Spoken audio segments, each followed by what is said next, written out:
What's going on, guys? Murph's YT13 here, and we are back with another episode of WWE Match of the Week, but more importantly, my Raw review. Now, I don't know if anybody's seen it yet, but I went to a WWE live event in Melbourne, and it was absolutely fantastic. It was a great card. Go over and check out the video. I'll link it in the description.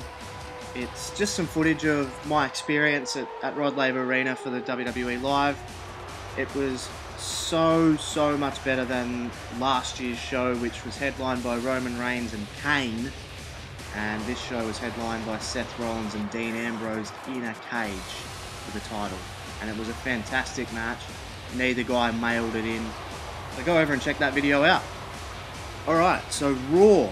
I thought this was a pretty decent show, to be honest. I was fairly well entertained. I won't lie, I don't watch Raw live anymore.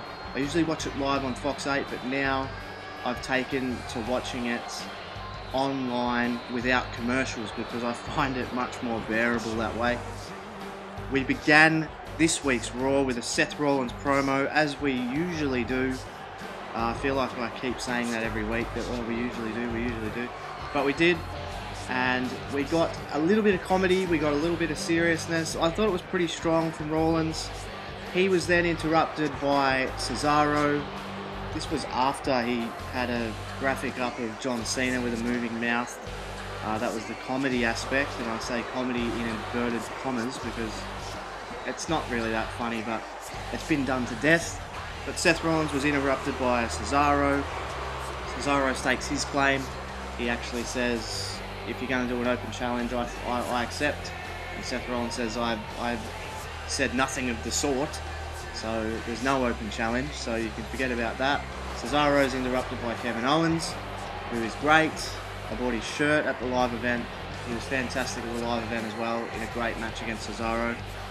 They're all interrupted by Randy Orton, which I sort of felt was a little bit shoehorned into the show, but that's fine. I mean, Randy Orton, he's a great wrestler, he's phenomenal, and you could see the writing was on the wall for a triple threat match, and Triple H eventually did come out and make that match.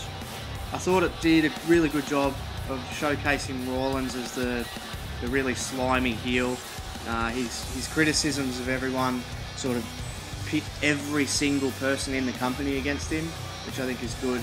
It really segregates him and makes him feel a bit more special. We then moved on to a Six Divas tag team match. And this, for me, it's all becoming a little bit convoluted. I like that they're involving everyone in the feud, but now it's becoming, and particularly with the match that was announced, this match was okay, I won't go into detail. It's, you know, they followed the Revolution, but, you know, just throwing them all in the ring and giving them a little bit more time isn't a revolution. I feel like I say that every week as well, but it was okay, it served its purpose. We eventually got word that there will be a 3 Divas tag match, I guess you could call it. A 3-team Divas tag match. It's all, this is what I'm saying, it's all convoluted, it's hard to follow.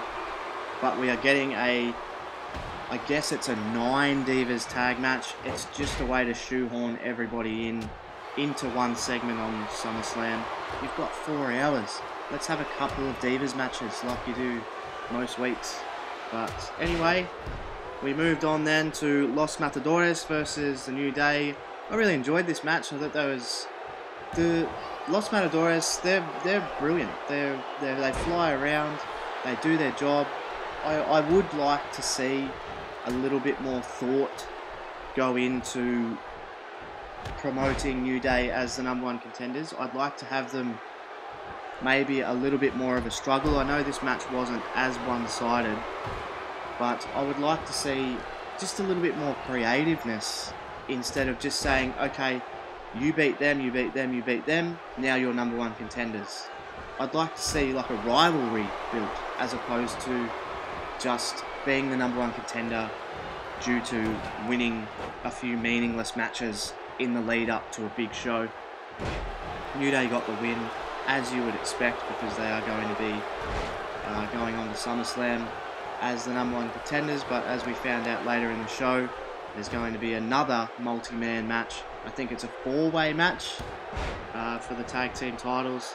So really positioning New Day as #1 contenders doesn't really make any sense, because apparently everybody's #1 contender now. But then we moved on to, I feel like I've been saying this word a lot, #1 contenders match for the WWE title. Randy Orton versus Cesaro versus Kevin Owens. I thought this match started out a little bit clunky. The chemistry seemed a little bit off at the start of the match. They seemed a little bit lost. I saw Randy Orton, I think he whipped Cesaro in towards the barricade. He just sort of pulled up awkwardly and stopped, and then started attacking Kevin Owens, and then there was a little bit of a kerfuffle around that. But this match really lifted towards the end. Cesaro absolutely fantastic again, and he is really earning the fans' respect. Every single thing that he does is getting a huge pop, but WWE are really smart to promote him. Give him minimal mic time, just enough mic time to set up matches, and then just let this guy fly in the ring, because he is absolutely extraordinary. Finish, I thought, was really well done.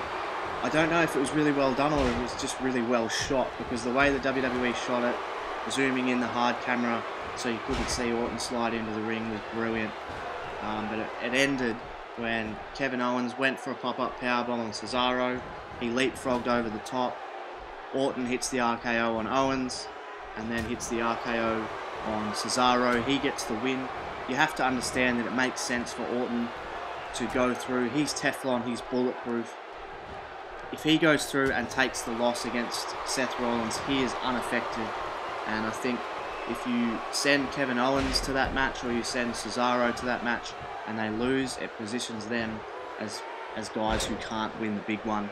And after the match, we got Dean Ambrose versus Luke Harper was the next match. And after seeing Dean Ambrose live for the first time in Melbourne, he is great. He is seriously over in Australia. The match really picked up when Wyatt and Reigns, when they got involved, and there was the big kerfuffle finish. But overall, it was a really good match, I thought. And but it really makes me think, what would happen if the Shield never existed? Because this show was pretty much centered around Seth Rollins, and one of the better segments of the night involved Dean Ambrose and Roman Reigns. So I just always wonder that. Harper getting the win here made sense, because he needs to establish some credibility, because he's been in purgatory. Up next, what did we have? We had Miz TV. Now this was arguably the best segment of the night for me. We got the return of the big guy, but that was after a really good little segment between Daniel Bryan and The Miz. And let me just tell you, if you haven't seen this, Daniel Bryan is still the most popular guy in the company. He is incredible, and it would be an absolute travesty if he doesn't get back to wrestle again, because, man, the guy is so over with the crowd. They love seeing him, and he feels special now because he's not on Raw every week. And I loved in this as well, Daniel Bryan talking about Tough Enough. The guy clearly hates the show, and he hates the way it's run. And Daniel Bryan saying it's the best show in the history of television. And then he did it in a backstage interview on .com as well. I think it's great, because it's clearly not his thing, but he's making chicken salad out of chicken shit.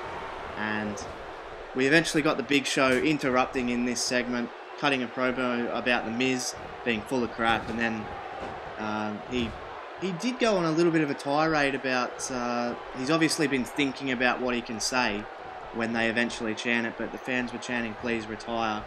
And he said, "Please find someone to retire me. There's no one who can retire me." Then Ryback's music hit, and he got huge chants of "Feed Me More." And I've said it before, I've been impressed by Ryback for a few weeks now. It's good to see him back. I'm glad he's back, and he can get a chance to really establish that Intercontinental Championship of his own. And, you know, Daniel Bryan, this segment as a whole, he made it feel special, and I feel like everybody involved in the segment was elevated because of Bryan's presence. Up next, we had Mark Henry versus Rusev. Now, I don't know what's happened to Mark Henry. He's a jobber now, apparently, and any star power he had is out the window. This was another quick segment just to bring out... Lana was on commentary. I thought she was okay. She did fine. I know they're beating her down, but this program really needs Dolph Ziggler. It's building. It's fine. There's nothing really to talk about. Once Dolph Ziggler gets back, I think they will have a great match, Rusev and Dolph Ziggler, because they're great wrestlers. Lana and Summer Rae are going to face off at some point as well, which I think it's lost a little bit of steam, but it's fine for what it is. It's in the same spot on the show every week, and it doesn't really mean anything. Up next, we had Neville versus King Barrett, and we got a whole heap of stuff about Green Arrow, what's his name? Stephen Amell.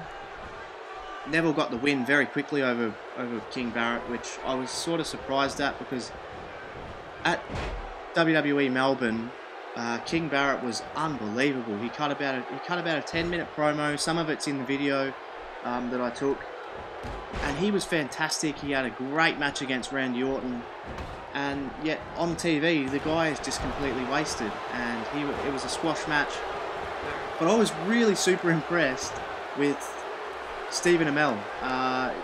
Stardust obviously came down. He palmed Amell into the crowd, and Amell chased after him.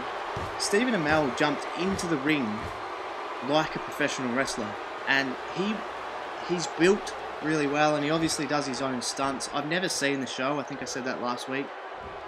I was actually really impressed by the way he took down Stardust, and he was throwing some pretty good forearms and things like that. And the way that the security burst in, I actually really enjoyed it. I saw a little bit on Twitter that people were sort of slating it, saying, I don't like it when celebrities get involved in wrestling.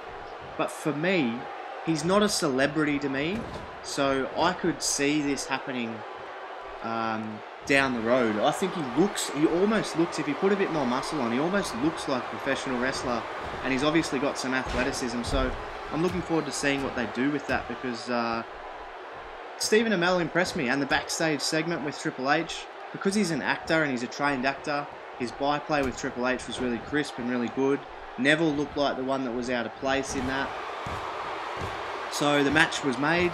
Neville and Stephen Amell going to take on King Barrett and Stardust. So it's a pretty random match, but I think it has the potential to be a really solid angle. It won't be a match. I can't imagine Stephen Amell's going to get in there and get some, get his shit in and get get some headlock takedowns and things like that. But it's going to be a little bit of a draw. I'm sure that show does really well, and it adds to the comic book aspect, and it gives a celebrity a spot on SummerSlam. So I think that's fine. I think it's going to be good. I think Stephen Amell could surprise a few people as well. Then we got the main event, the World Heavyweight Championship match, Randy Orton versus Seth Rollins. And this match, I think we've seen Randy Orton and Seth Rollins have better matches, for example, at WrestleMania.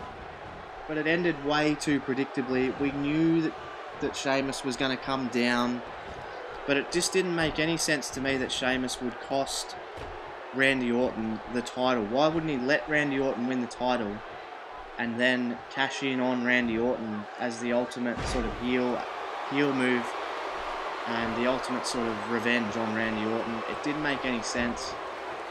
He threatened to cash in the briefcase for a really awkward amount of time.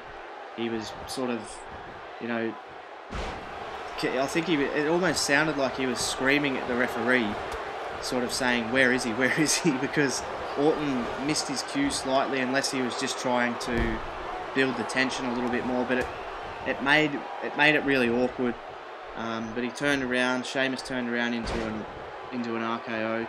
This was all off the back of a big fuck finish, basically, and we saw Seth Rollins escape again with the title. I would have preferred to see Rollins get a clean win over Orton to avenge his loss at WrestleMania. It would have made more sense. It would have built Seth Rollins up as a more legitimate champion. But they had to go down that route because they want to protect Randy Orton, even though he doesn't need any protecting. It was fine, but there was a pretty cool top rope RKO spot. But other than that, it was a reasonably flat ending to the show because Randy Orton's there standing tall. I know they're trying to position him as still a big deal, but at the moment it really should be about Seth Rollins. He should have maybe dropped them both and stood tall, you know, being the heel champion. But the WWE champion after this, it really fell. It felt like he was a real afterthought, Seth Rollins, and I really hate that. I think that the whole show was positioned about Seth Rollins being the legitimate champion that he's clearly not. So I think it should have been about him standing tall at the end. But Randy Orton, that's what we got. It didn't really make any sense that he would stand tall, but it is what it is, and we're going to get Orton versus Sheamus at SummerSlam. They'll have a decent match, but it doesn't really mean anything. I think if they made it for the briefcase, then it may. But that was it. That was Raw for the week. It hit some heights. The Daniel Bryan segment was really good. I thought the triple threat match was really good. But other than that, it was, you know, it was probably, I'd rate it probably a C+ to a B, maybe a B- overall. But that's it, guys. That's the Raw review done and dusted again for another week. We'll be back same time next week with the Go Home show. And we are only, what is it, a week and a half away from SummerSlam, 2 weeks away from SummerSlam, the 4-hour extravaganza. And we'll have to wait and see how the card pans out from there. But as always, from YT13, thank you so much for watching. Smash that like button, hit the subscribe button, do all those good things. It's all much appreciated. Thanks for watching, and I'll catch you on the next one.